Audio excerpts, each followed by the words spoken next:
नमस्कार, मैं हूं सुशील कुमार और आप देख रहे हैं पकड़ू.com।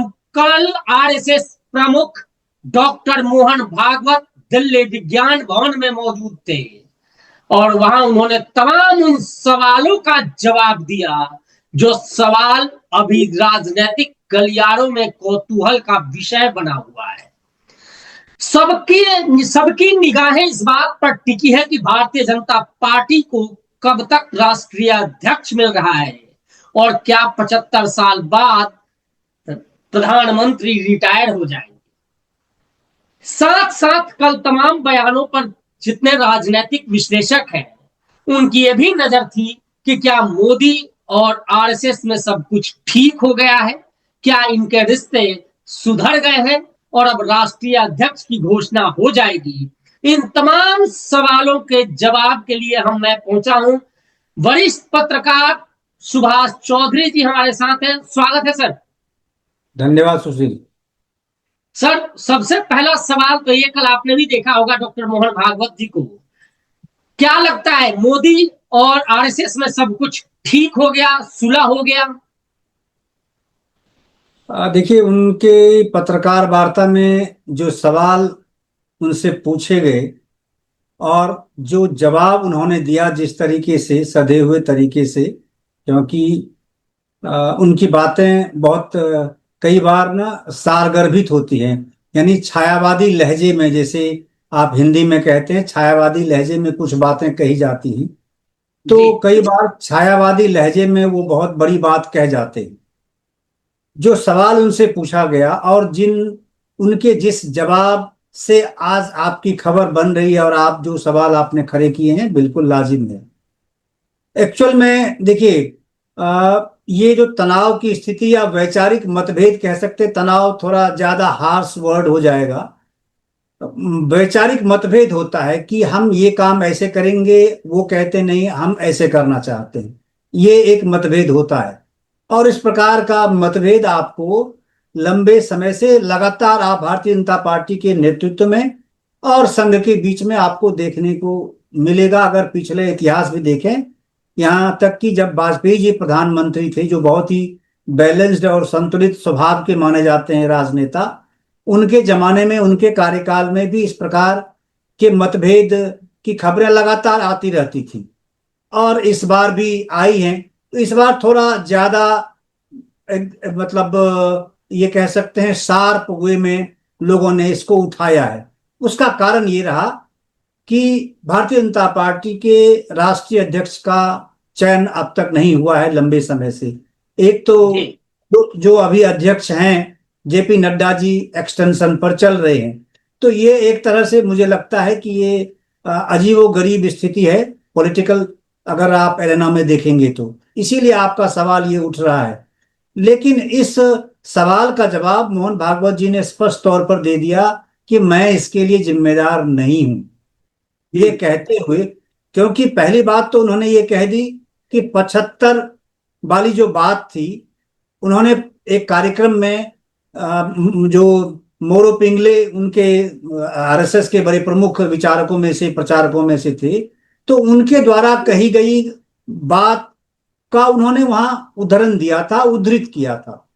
तो ये छायावादी जो शब्द मैंने यूज किया, वो छायावादी लहजे में उन्होंने ये बातें उस वक्त कही थी और उसका अर्थ लगाने वाला, उसको इंटरप्रेट करने वाले हम जैसे पत्रकार जो एनालिस्ट हैं या पत्रकार हैं, वो अपने अपने हिसाब से लगाते रहे हैं। इसीलिए उनमें से ही आपका ये सवाल खड़ा हुआ है।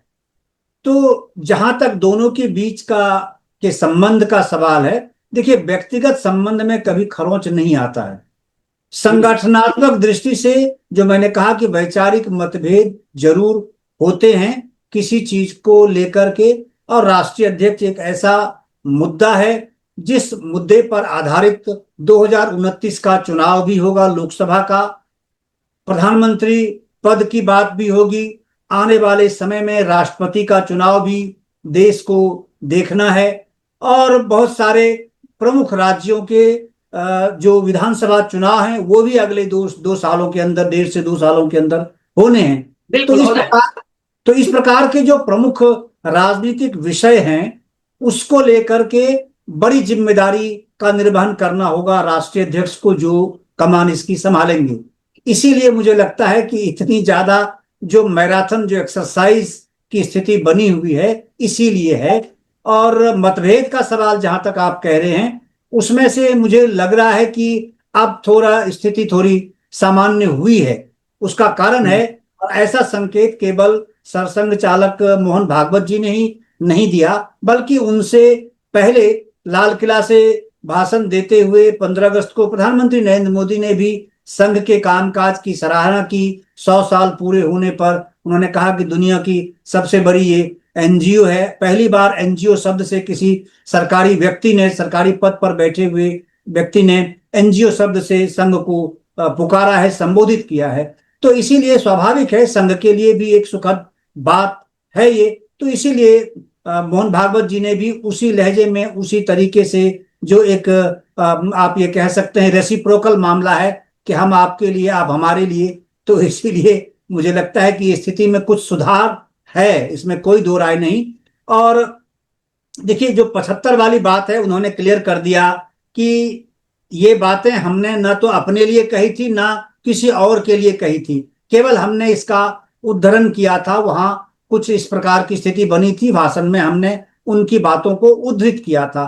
तो उन्होंने अपने लिए भी यह स्पष्ट कर दिया, क्योंकि वो आगामी 11 सितंबर को 75 साल के होने वाले हैं मोहन भागवत जी, और उनके 5-6 दिन बाद यानी 17 सितंबर को प्रधानमंत्री नरेंद्र मोदी 75 के होने वाले हैं।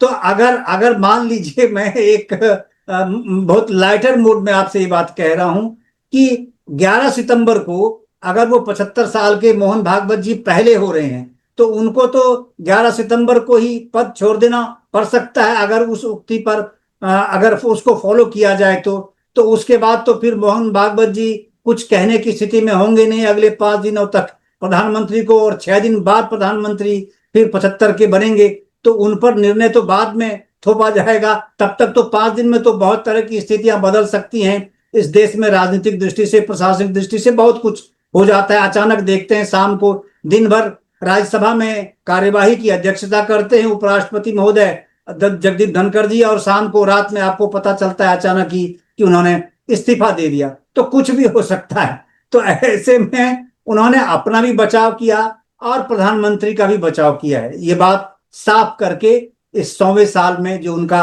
अंतिम उस दिन जो सेंटेनरी था आरएसएस का, उसमें उन्होंने पत्रकारों के सवाल लिए। तो क्या आप मान ले कि अब जब सुलह हो गया तो राष्ट्रीय अध्यक्ष जल्दी मिल जाएगा? क्या जो डिले हो रहा था वो डिले अब खत्म हो गया, मिलने वाला है देश को, बीजेपी को? देखिए, उन्होंने कुछ बातें कह करके अब ये गेंद बीजेपी के पाले में डाल दिया है, स्पष्ट है। उन्होंने साफ, जब उन्होंने सवालिया लहजे में पत्रकारों को पूछा कि अगर मैं निर्णय लेने वाला होता तो क्या इतनी देरी होती, उन्होंने ये एकदम एग्जैक्ट यही प्रश्न उन्होंने मतलब प्रश्न के रूप में उन्होंने प्रति सवाल किए, अगर मैं निर्णय लेने वाला होता तो क्या इतनी देरी होती, उन्होंने ये कहा है। तो इसीलिए साफ शब्दों में, और एक तो ये कि गेंद बीजेपी के पाले में डाल दिया। दूसरा, देखिए, बीजेपी आज की तारीख में सबसे बड़ी राष्ट्रीय पार्टी है देश की, हालांकि दुनिया के लिए भी कही जाती है, इस प्रकार के दावे की जाते हैं, लेकिन देश में तो है ही सबसे बड़ी पार्टी, इसमें कोई दो राय नहीं है। तो उनकी उनकी शाखाएं, उनके सदस्यों की संख्या, उनके वर्कर्स की संख्या, उनके नेताओं की संख्या के अलावा भी जो उनको मानने वाले लोग हैं, यानी उनके समर्थक, जो आम जनता, आम मतदाता हैं, उनकी भी संख्या बड़ी इस देश में है। तभी केंद्र में सरकार है लगातार तीसरी बार, और अन्य 18 से अधिक राज्यों में सरकारें हैं उनकी। तो उतने बड़े समर्थकों को उन्होंने भी ये भी एक संकेत दे दिया कि जिस तरह की खबरें लगातार पिछले 3-4-5 महीने से आ रही हैं कि संघ अरंगा लगा रहा है, संघ की ओर से इसमें रोक लगाई जा रही है, संघ अरंगा नहीं लगा रहा। ये इसका मतलब है कि उन्होंने ये भी बीजेपी के समर्थकों को, बीजेपी के नेताओं को, बीजेपी के कार्यकर्ताओं के मन में जो नकारात्मकता आती संघ के प्रति कहीं आ सकती है, तो उस आशंका के बादल को भी उन्होंने ये कहते हुए छांट दिया कि मैं अरंगा नहीं लगा रहा, संघ की ओर से कोई अरंगा नहीं है, ये तो उनको निर्णय लेना है। ये साफ शब्दों में उन्होंने ये बातें कह दी, स्पष्ट कर दिया। और लेकिन इससे देखो जुड़ा हुआ सवाल ये उठता है सुशील, जो आपने सवाल जी। खड़ा किया, और गंभीर बात यह है कि अगर अगर संघ प्रमुख ने ये बात कह दी कि संघ अरंगा नहीं लगा रहा, संघ निर्णायक भूमिका में भी नहीं है, वो केवल सुझाव देते हैं, उन्होंने ये शब्द यूज किया है कि संघ केवल सुझाव देता है, चाहे वो सरकार केंद्र की हो या फिर राज्य की सरकार हो या भारतीय जनता पार्टी का नेतृत्व हो, संगठन का मुद्दा हो। तो ऐसे में अगर अगर मान लीजिए भारतीय जनता पार्टी के नेतृत्व को निर्णय लेना हो राष्ट्रीय अध्यक्ष का, और उसमें क्या स्थिति है नेतृत्व की, नेतृत्व का मतलब कौन है, आप समझ सकते हैं, आपके दर्शक भी समझते हैं, आज भारत देश के आम मतदाता भी इस बात को जानते हैं कि भाजपा नेतृत्व का मतलब है, और निर्णय लेने की जो एक तरह से सारे पावर्स जो इन्वेस्टेड हैं वो है प्रधानमंत्री नरेंद्र मोदी जी और केंद्रीय और गृह अमित मंत्री शाह। अमित शाह जी अमित के शाह। पास।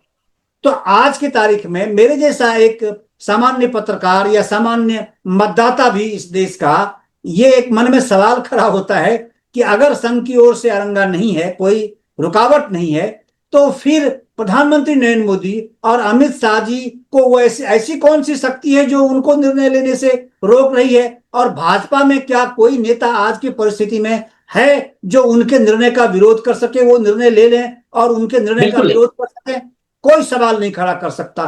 तो आखिर इसमें देरी क्यों हो रही है? तो देरी के कारण, ठीक है, जो एक्सरसाइज कह रहा हूं, जो इस प्रकार एक तरह से दोनों ही संस्थाओं के बीच में, संघ और भाजपा के बीच में जिस बात को लेकर के थी, मुझे लगता है कि शायद किसी न किसी पॉइंट पर सहमति बन गई है, तभी उन्होंने अब देखिए भाजपा में, क्योंकि वो कभी ये नहीं कहते कि हम हस्तक्षेप करते हैं वहां, और भारतीय जनता पार्टी नेतृत्व भी ने भी कभी ये नहीं स्वीकारा कि संघ कभी की ओर से उनका हस्तक्षेप कभी उनके निर्णय में होता है। तो एक तरह से इंटरनल जो मैकेनिज्म उनका आपस में एक्सचेंज ऑफ थॉट्स है, उसको वो होता है, वो होता रहेगा, सदैव होता रहेगा, उससे कोई इनकार भी नहीं करते हैं, दोनों ही संस्थाओं के लोग कभी इनकार भी नहीं करते हैं। तो ऐसे में मुझे लगता है कि कहीं ना कहीं कोई सहमति बन गई है सुशील, और शायद जल्दी ही कुछ ना कुछ रिजल्ट आपको देखने को मिल सकता है। चलिए, ये तो आपने बता दिया सर कि सुलह हो गया, और ये निश्चित तौर पे दर्शकों को भी बता दें, जैसा सर बता रहे थे कि 15 अगस्त से 11 सालों में प्रधानमंत्री कभी संघ के बारे में कुछ नहीं कहे थे। पहली बार प्रधानमंत्री ने लाल किले से संघ की काफी सराहना की। इतना ही नहीं सर, सुलह की बात उससे भी देखी जा सकती है जब उपराष्ट्रपति को लेकर सीपीआर यानी सीपी राधाकृष्णन का नाम इन्होंने आगे किया और प्रधानमंत्री खुद पहले प्रस्तावक बने, तो उससे भी साफ लगता है, क्योंकि सीपी राधाकृष्णन के बारे में सबको पता है कि वो संघ के प्योर संघी हैं, जनसंघ के दौर से वो हैं और संघी है। तो उनका नाम प्रस्ताव में आगे भेजना, जगदीप धनखड़ को हटाना कई मौकों पर, तो इससे साफ लग रहा है कि अब संघ की चलेगी। और सुलह का और प्रधानमंत्री का ऐसे कहना, तो ये भी लग रहा था कि अभी तो तय हो गया सर कि संघ ने हरी झंडी दे दी, या संघ ने जिस तरह से कहा, तो अगला जो राष्ट्रीय अध्यक्ष होगा वो संघ के विचारधारा का जरूर होगा, प्योर संघी जरूर होगा। तो ऐसे में सर क्या आपको लगता है कि किस तरह का, किसको ये फोकस करेंगे ऐसे राष्ट्रीय अध्यक्ष को लेकर? देखिए, कभी एक बार और कभी आपने हमसे चर्चा की थी इस मुद्दे पर, थोड़ा लंबा अंतराल हुआ इस मामले को लेकर, तो तब हमने ये कहा था कि आज भारतीय जनता पार्टी को दक्षिण के राज्यों में अपनी स्थिति मजबूत करने की दृष्टि से उन्हीं राज्यों में से किसी न किसी को राष्ट्रीय अध्यक्ष बनाने की जरूरत है, और शायद भाजपा नेतृत्व भी इसी दिशा में सोच रहे थे, या संघ का भी कुछ इसी प्रकार का सुझाव था, जैसा संकेत हमें मिला। हालांकि देखिए, ये पुख्ता प्रमाण नहीं है, ये तो मैं कुछ लोगों के बातचीत के आधार पर ये आपसे कह रहा हूं, शेयर कर रहा हूं। लेकिन अब, क्योंकि अब जो आपने उल्लेख किया उपराष्ट्रपति के पद के लिए जिस व्यक्ति का चयन किया गया है, तो स्वाभाविक है, संघ से जुड़े हुए लंबे समय से लोग हैं, और उनको तमिलनाडु का अटल बिहारी वाजपेयी कहा जाता है, मतलब राधा कृष्णन के बारे में इस प्रकार का। बिल्कुल सोवर नेचर के व्यक्ति भी हैं, गंभीर प्रकृति के व्यक्ति हैं, सोवर नेचर के व्यक्ति हैं, और राज्यपाल के पद पर कई जगह रहते हुए भी कहीं किसी तरह का कोई अन्य राज्यपालों की तरह या जगदीप धनखड़ की तरह जिस प्रकार वो हमेशा लाइमलाइट में और विवादों में रहते थे, कभी कोई विवाद इनके साथ जुड़ा नहीं रहा है। ये एक बात है। दूसरी बात, क्योंकि जो जगदीप धनखड़ ने झटका दिया भारतीय जनता पार्टी को, जिस तरीके से चल रहा था मामला, और अब भी आप देख रहे हैं कहां कहां छापे पड़ रहे हैं, किस किस तरह की बातें हो रही हैं उनसे जुड़ी हुई पहलुओं को लेकर के ही। तो ऐसे में एक तो संघ की बात ये मानी गई कि भाई संघ से संबंधित व्यक्ति ही हो, संघ के विचारों में पूरी तरह सने हुए हों, वैसे व्यक्ति जो उसमें विश्वास रखते रहे हों लंबे समय से, तो वही व्यक्ति पद पर बैठाए जाएं। तो इसीलिए इस बात में, उस सांचे में बिल्कुल फिट बैठते हैं राधाकृष्णन जी, और उनको बना दिया गया। तो संघ की बात तो वहां मान ली गई।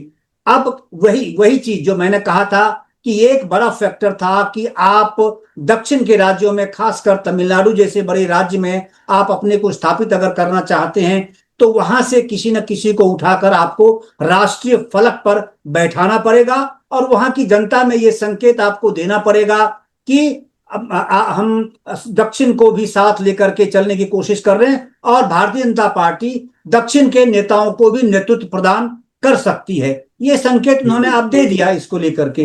तो अब मुझे लगता है कि अब शायद वो फैक्टर जो मैंने पहले आपको तभी तभी चर्चा में बातें कही थी, शायद वो थोड़ा अब धीमा होगा, क्योंकि ये दो पद एक ही दिशा के लोगों को तकनीकी तौर पर नहीं दिया जा सकता। ऐसा मेरे जैसा एक सामान्य पत्रकार समझ रहा है कि जो अंदर के खाते, तो जिस फॉर्मूले से पार्टियां चलती हैं, दलगत राजनीति होती है, या खास करके भारतीय जनता पार्टी जिस तरह से सोचती है, तो ऐसे में अब आपको इसका एक संतुलन बैठाने की दृष्टि से आपको फिर उत्तर या मध्य भारत के किसी न किसी व्यक्ति को शायद आप देखेंगे राष्ट्रीय अध्यक्ष के पद पर। मैं नाम लेना अभी ठीक नहीं, क्योंकि अच्छी बात नहीं है ये, इसलिए नाम नहीं लूंगा मैं। लेकिन उत्तर भारत या मध्य भारत, मतलब ये आप पश्चिमी, पूर्वी और उत्तर पूर्वी, ये सब इसको शामिल कर सकते हैं। इसीलिए मैंने आपको बताया कि उत्तर भारत और मध्य भारत, इसमें सारे शामिल हो जाते हैं दक्षिण के राज्यों को छोड़कर।